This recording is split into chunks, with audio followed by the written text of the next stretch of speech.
నమస్తే, welcome to our channel. నేను Priya Kaushik. Darling Prabhas గురించి ఎన్నో వార్తలు వినిపిస్తూ ఉంటాయి. కానీ ఇప్పుడు భిన్నంగా ప్రభాస్‌కి హెల్త్ ఇష్యూ ఉందని చెప్పి 6 నెలల వరకు బెడ్ రెస్ట్ కావాలి అని చెప్పి, ఆ బెడ్ రెస్ట్ కూడా సరిపోకపోతే ఇంకా పరిమితంగా బెడ్ రెస్ట్‌లోనే ఉండాలి అని చెప్పేసి వస్తూ ఉన్న వార్తల్లో నిజం ఎంత అనేది ప్రస్తుతం మనతో పాటు మా యాంకర్ తేజకృష్ణ ఉన్నాడు. మీకు అందరికీ తెలిసిందే, తేజకృష్ణ ఎప్పుడు అప్డేట్స్ ఇస్తూనే ఉంటారు. క్రైమ్ గురించి కానీ, ఎంటర్‌టైన్‌మెంట్ గురించి కానీ, పొలిటికల్ ఇష్యూస్ మీద కానీ అన్ని రిపోర్టింగ్స్ చేస్తూ ఉంటాడు. కాబట్టి ఇప్పుడు ఈ ఇష్యూ గురించి కూడా తేజ దగ్గర ఏం ఇన్ఫర్మేషన్ ఉంది అనేది తెలుసుకుందాం. Hello Teja, thank you so much. నమస్తే మేడం. ఏంటి ప్రభాస్ గురించి వస్తున్న వార్తల్లో నిజం ఎంత తేజ? ప్రభాస్ గురించి బయటకు వస్తున్న హెల్త్ ఇష్యూస్కి సంబంధించిందంతా కూడా వాస్తవమే. సో ఇండస్ట్రీ మొత్తం దీని గురించి ఎక్కువగా చర్చలు జరుగుతుంది. అసలు ప్రభాస్కి ఏమైంది, అతని హెల్త్ కండిషన్ ఎలా ఉంది, సో ప్రెసెంట్ ఇటాలీలో ట్రీట్మెంట్ తీసుకుంటున్నారన్న విషయం బయటకు కూడా తెలిసిపోయింది ఇప్పటివరకు.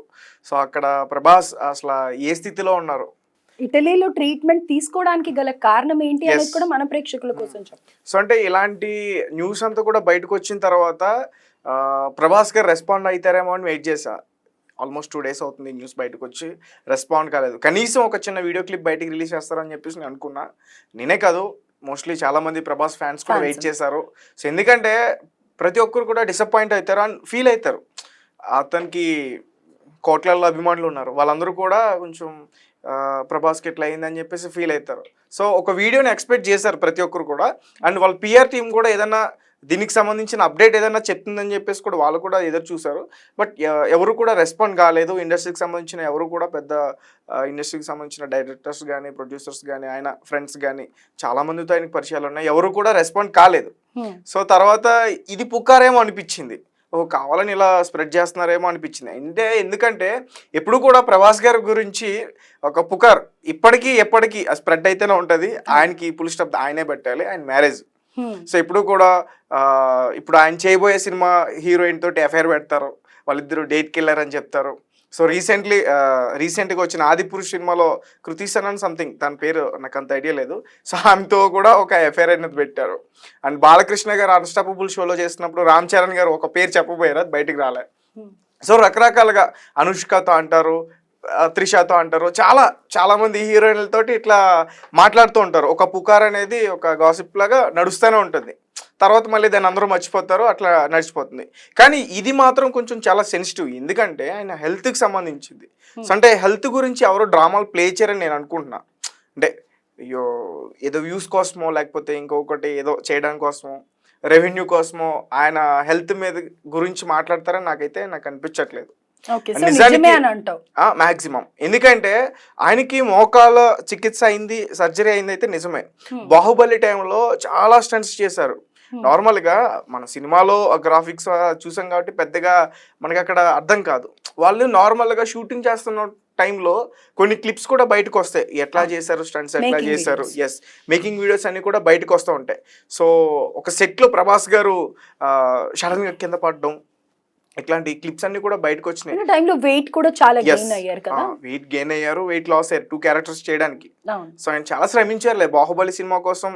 ఆయన దాదాపు ఆయన కెరియర్నే ఒక 4 years అంటే చాలా సినిమాలు రావచ్చు, దగ్గరకు ఒక 5 సినిమాలు రావచ్చు.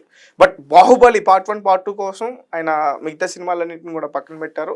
సో ఆయన పక్కన పెట్టినందుకు అది ఎంత ఘన విజయం సాధించిందో సో ఎంత ఘన విజయం సాధించిందో అందరికీ తెలుసు. సో ఆ సినిమా అంత హిట్ అవ్వడానికి కారణం కూడా ఇతని కష్టం ఉంది, రాజమౌళి గారి కష్టం ఉంది, హీరో అలాగే రానా వీళ్ళిద్దరి కష్టం కూడా చాలా ఎక్కువగా ఉంది. అంటే థీమ్ చెప్పొచ్చు, బట్ ఎందుకంటే తలలు అంటారు కదా, అంత తిరిగేది వాళ్ళ మీదనే కాబట్టి వాళ్ళది చాలా కష్టపడ్డారు. చాలా జిమ్ లో ట్రైనింగ్ తీసుకోవడం కానీ ఇవన్నీ కూడా క్లిప్స్ అన్ని బయటకు వచ్చి, అబ్బాయి ఎంత కష్టపడ్డా, ఇంత కష్టం ఉందా ఈ సినిమా, ఇంత మంచి అవుట్పుట్ రావడానికి ఇంత కష్టం ఉందా అని చెప్పేసి మనకే అనిపించింది. ఓకే, కష్టపడ్డారు, మంచి సినిమా తీశారు, తెలుగు ప్రఖ్యాతిని ఇంకా ముందుకు తీసుకెళ్లారు, చాలా బాగా చూపించారంటూ కూడా చాలా మంది ప్రశంసల వర్షం కురిపించారు. అంత అయిపోయింది. దాని తర్వాత ఈ మోకాళ్ళకి సర్జరీ అవ్వటం, ముఖ్యంగా ప్రభాస్కి సంబంధించి ప్రభాస్ శ్రీనివాస్ అని చెప్పేసి ఒక పేరు ఉంటుంది. ఆయన ఒక ఇంటర్వ్యూలో కూడా ఆయన ఈ విషయాన్ని షేర్ చేసుకోవడం జరిగింది, ఎంత బాధపడ్డారో ఆ మోకాలు సర్జరీ వల్ల. ఒక రాడ్ని కూడా పెట్టారు అక్కడ. ఇలాంటి విషయాలన్నీ కూడా షేర్ చేసుకున్నారు అనమాట. అవును, అదేదో మూవీ అప్పుడు కూడా Yes. స్టేజ్ మీదకి ఎక్కడానికి ఇబ్బంది పడ్డారు అని. సో బాహుబలి గురించి అప్పుడు జరిగిన సర్జరీ గురించి మాట్లాడుకుంటున్నాం కానీ బాహుబలి తర్వాత వచ్చిన సినిమాల గురించి మాట్లాడుకోవట్లే ఎవరు. ఎందుకంటే దాని తర్వాత వచ్చిన సినిమాలు కూడా చాలా స్టంట్లు చేశారు ఆయన, చాలా కష్టపడ్డారు. సాహో సాహో చూస్తే ప్రతి ఒక్కరికి అర్థమవుతుంది. ఆ సినిమాలో ఉన్న సీన్స్ని చూస్తే కొన్ని సీన్స్కి ఖచ్చితంగా హీరోయినే చేయాలి, డూప్ చేయడానికి అవ్వదు. ఆ ఫేస్ అది చేయడానికి అవ్వదు, ఆ ఎక్స్ప్రెషన్కి కానీ ఆ ఫేస్కి కానీ. అందులో కూడా మనం చూసాం ఎటువంటి స్టంట్స్ ఉన్నాయో. ఒక సీన్ చూస్తేనే అర్థమైపోద్ది, అబ్బో ఇది ఖచ్చితంగా దీన్ని భారీ బడ్జెట్తో ఎక్కువ రోజులు తీసే ఉంటారు ఈ సీన్ అని చెప్పేసి. దాని తర్వాత రాధేశ్యామ్. సో రాధేశ్యామ్లో కూడా ఎటువంటి సీన్స్ ఉన్నాయో అందరికీ తెలుసు. దాని తర్వాత సలార్. సలార్ అంటే ఇంకా అందరికి అర్థమైపోద్ది, డైరెక్టర్ ప్రశాంత్ నీల్. సో బాహుబలి టైంలో ఆయన ఎంత కష్టపడ్డారు, చాలా స్టంట్స్ ఉన్నాయి అందులో. సాలార్ లో కూడా చాలా స్టంట్స్ ఉన్నాయి, చాలా ఇబ్బంది పడ్డారు ఆయన, చాలా కష్టపడ్డారు సాలార్ కూడా. డైరెక్ట్ ఒక ఇంటర్వ్యూలో Malayalam hero super star Prithviraj గారే ఆయన చెప్పారు ప్రభాస్ గారు ఎంత ఇదయ్యారో. అలాగే ప్రశాంత్ నీల్ ఆయనే ఎక్స్ప్లెయిన్ చేశారు ప్రభాస్ గారు ఎంత కష్టపడ్డారు. అండ్ ఇవన్నీ సినిమాలో ఈ స్టంట్స్ ఇవన్నీ ఒక ఎత్తు అయితే, వరుసగా అన్ని సినిమాలకైనా సంతకాలు పెట్టుకుంటూ పోయారు. ఇప్పుడు సలార్ 2 చాలా ఉన్నాయి, అవును, చాలా లైన్ లో చాలా సినిమాలు ఉన్నాయి. సో ప్రభాస్ ఫ్యాన్స్ కి ఆయన సినిమాల గురించి మాట్లాడుకుంటే పండుగనే చెప్పుకోవాలి.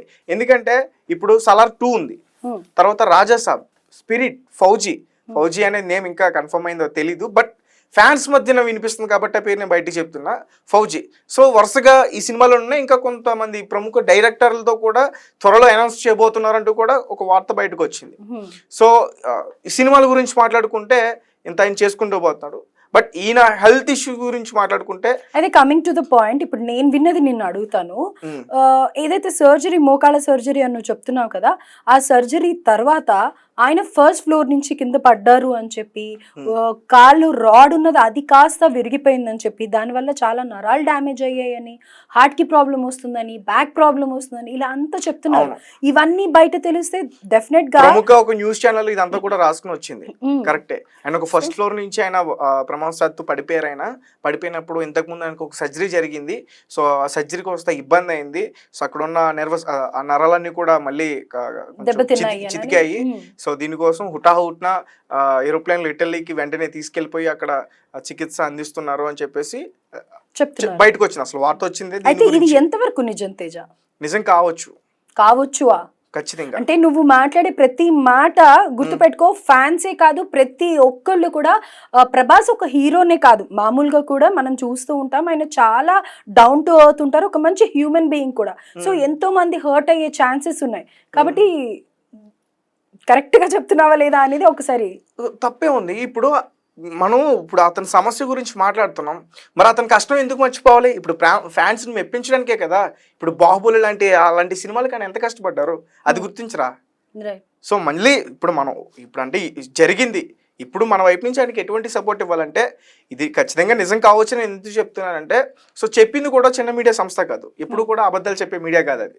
సో దాని గురించి నేను పూర్తిగా అవన్నీ చూసిన తర్వాత దీని గురించి మాట్లాడుతున్నా. అండ్ నాకు ఇంకొకటి ఏమనిపించింది అంటే, ప్రభాస్ మీద ఏదైనా ఎలాంటి ఇష్యూ వచ్చినప్పుడు ఖచ్చితంగా ఎవరైనా సరే ఈజీగా రెస్పాండ్ అయిపోతారు.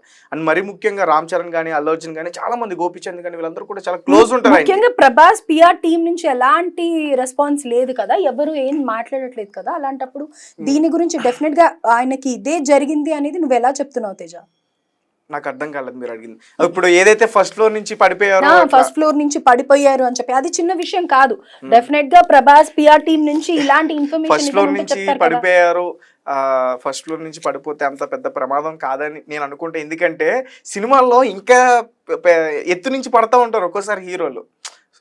ఇప్పుడు బాహుబలి సెట్స్ అవన్నీ కూడా చాలా పెద్ద ఫీట్స్ ఉంటాయి అవి. సో ఆ ఫీట్ నుంచి పడతారు కాబట్టి ఫస్ట్ ఫ్లోర్ నుంచి పడితే అంత పెద్ద గాయం అవుతుందని అయితే నేనైతే భావించను. ప్రమాదవశాత్తు ఆయన పడి ఉంటారు. సో దానికి సంబంధించి ఇంతకుముందు ఒక ట్రీట్మెంట్ మోకాళ్ళకి సంబంధించి అయింది కాబట్టి, సో దానికి చిన్న ఇంజ్యూరీ అయి ఉంటుంది. సో త్వరగా రీకవర్ అవ్వడానికి ఆయన ఇటలీ వెళ్ళారని చెప్పేసి నేను చెప్తా ఫ్యాన్స్ అందరికి, ఇక్కడే ఉండి ట్రీట్మెంట్ తీసుకోవచ్చు. బట్ ఇంకా ఫాస్ట్ గా రికవర్ అవ్వాలి. సినిమాలు ఉన్నాయి దగ్గరలో, ప్రమోషన్ స్టార్ట్ అవుతాయి. రాజా సాబ్కి సంబంధించి, రాజా డీలాక్స్, రాజా సాబ్, దానికి సంబంధించి సలార్ 2 ఒకటి దగ్గరలో ఉంది రిలీజ్ కి. ఇంకా చేయాల్సిన సినిమాలన్నీ ఉన్నాయి. సో ఒక పక్క ప్రొడ్యూసర్లు ఇబ్బంది పడకూడదు, డైరెక్టర్స్ కి డేట్స్ ఉంటాయి, వాళ్ళ కో ఆర్టిస్టులకి డేట్స్ ఉంటాయి. సో ఎవరికి కూడా నష్టం రాకుండా ఇబ్బంది పడకుండా ఉండడానికి కోసం ఆయన త్వరగా రికవర్ అవడానికి ఇటలీ వెళ్ళారని చెప్తే మాత్రం నేను చెప్తా. రైట్. ఇది ఫైనల్గా నేను చెప్పేది. సో అంటే ఇంకొకటి ఏంటంటే ప్రభాస్ పిఆర్ టీం కూడా కొంచెం బయటకు వచ్చి సో సార్ ప్రభాస్ గారి సిచ్యువేషన్ ఏంటి ఎట్లా ఉందనేది కూడా ఒకసారి చెప్తే ఫ్యాన్స్ కూడా కొంచెం అప్డేట్ ఇస్తే బాగుంటుంది. ఎంతో మంది ఎదురు చూస్తూ ఉన్నారు. ఫ్యాన్స్ కూడా కొంచెం హ్యాపీ ఫీల్ అవుతారు. అండ్ ఏదేమైనప్పటికీ ప్రభాస్ గారు త్వరగా కోలుకోవాలి. సో ఆయన సినిమా ఎలా ఉంటది అనేది థియేటర్ దగ్గర ప్రతి ఒక్కరికి తెలుసు, మాటలు ఉండవు. జస్ట్ ఏంటంటే సినిమా స్టోరీ చూడరు ప్రభాస్ ఫ్యాన్స్ ఎక్కువగా. ఇక్కడ ప్రభాస్ ఉన్నాడా లేదా డార్లింగ్ వచ్చాడా, డార్లింగ్ ఒక డైలాగ్ చెప్పాడా, వెళ్ళాడా, అంతే చాలు. ఆయన స్క్రీన్ మీద అలా ఒక కనిపించినంతసేపు అసలు ఒక ఉత్సాహంతో ఉంటారు ఫ్యాన్స్. అంటే రీసెంట్ గా కన్నప్ప ట్రైలర్ కూడా రిలీజ్ చేశారు కదా, అందులో ప్రభాస్ గారు ఎక్కడ కనిపిస్తారా అని చెప్పి వెయిట్ చేసి దాన్ని అంత పాపులర్ చేశారు. కింద కామెంట్స్ కూడా చూస్తే మనకు అర్థం అవుతుంది కేవలం ఈ సినిమా ప్రభాస్ కోసమే ఇది చేస్తున్నాం అంటూ కూడా. అండ్ ఫస్ట్ అంటే కన్నప్ప ఫస్ట్ ట్రైలర్ కి అండ్ ఇప్పుడు రిలీజ్ అయిన ఈ ట్రైలర్ కి కూడా డిఫరెన్స్ చూడండి. సో అంటే ఇందులో ప్రభాస్ గారు కనిపిస్తారు అని తెలిసింది ఫ్యాన్స్ కి. సో అందరూ కూడా వెయిట్ చేసి మరీ వాచ్ చేశారు. అండ్ ఫస్ట్ రిలీజ్ అయిన ట్రైలర్కి అంత రీచ్ లేదు. కన్నప్ప ఫస్ట్ ట్రైలర్ ఒకటి రిలీజ్ అయింది కదా, సో దానికి అంత రీచ్ లేదు. దాని తర్వాత ఈ ట్రైలర్కి మాత్రం రీచ్ ఉంది, ఎందుకంటే ప్రభాస్ కనిపిస్తాడు కాబట్టి. సో ఏదేమన్నప్పటికీ ప్రభాస్ నుంచి మంచి సినిమాలు ఫ్యాన్స్ ఎప్పుడూ ఎక్స్పెక్ట్ చేస్తారు. సో అతను ఎటువంటి సినిమా తీసినా కానీ ప్రేక్షకులు అతను ఆదరిస్తారు. సో త్వరగా కంబ్యాక్ అవ్వాలి, మళ్ళీ తను ఏదైతే షూటింగ్స్ ఉన్నాయో వాటిల్లో పాల్గొని తను హ్యాపీగా ఉండాలి, మంచి ఆరోగ్యంతో ఉండాలని చెప్పేసి నేను కోరుకుంటున్నా. మేబీ ఫ్యాన్స్ కూడా అదే కోరుకుంటారు. రైట్. సో ప్రభాస్ గారు మళ్ళీ ఒక్కసారి మాకు కనిపించి, అలాగే ఆయన పిఆర్ టీం నుంచి కూడా ఏంటి అనేది అప్డేట్ ఇస్తే ఎంతో మంది ఫ్యాన్స్ ఎదురు చూస్తున్నారు sir. So we request you to update about Prabhas health sir. And Prabhas garu, we would like to see you from all the fans and especially Red TV, Teja and Priyanka తరఫు నుంచి కూడా. సో థ్యాంక్ యూ తేజ, ఎప్పుడులాగా updates నువ్వు చాలా బాగా ఇస్తూ ఉంటావు కాబట్టి దీని మీద కూడా we wish you good luck and thank you. Thank you so much.